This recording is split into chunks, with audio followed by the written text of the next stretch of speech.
Buenas! Today's intermittent fasting lunch is a Reverence Farm Chamorro fusion because, you know, Fina'denne and Chamorro marinade run through our blood. And this bacon, I can't even. It's so good. This is beef tallow, or the fat from Reverence Farm cows. I froze some fat after making beef bone broth so I can use it in other beef dishes such as Gisa-ing or sauteing onions and leftover meat. Let's check on the bacon. It's crisping up nicely, and I can't explain how delicious this is. The fat is so pure and clean and exquisite. The pork from Reverence Farm is out of this world. I cured their pork belly from the farm with brown sugar, kosher salt, black pepper, minced garlic, and a couple shots of espresso.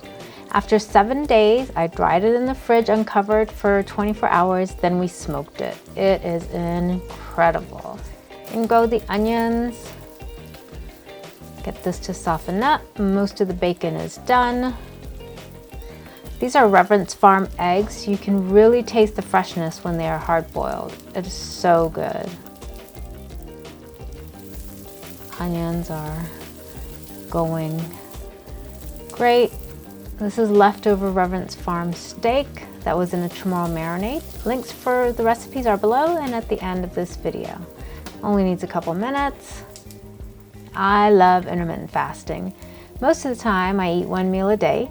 It's a huge meal though. Sometimes I do alternate day fasting where I eat every other day, but I eat multiple times on those days.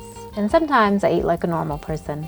Intermittent fasting with Chamorro food is a great tool to maintain health while still enjoying the Guam food we grew up with. Look into fasting and do your research. Start slowly and check with your doctor if you're taking medication. Gotta have some rice, of course. Homemade farm fresh bacon does get crispy. The eating experience is so divine. You're gonna wonder how you ever lived without homemade bacon using farm fresh pork. Oh my goodness. I can't wait to get this bacon in my mouth. Gotta have Fina'denne, even though I forgot to add more onions to soak up the soy sauce and vinegar and doni. Not too much though, because this bacon is quite flavorful on the perfect side of salty. Raspberry scone from King Arthur for dessert. I hope you found this Chamorro vlog useful. Be sure to check out my other Chamorro food videos. Hasta laters!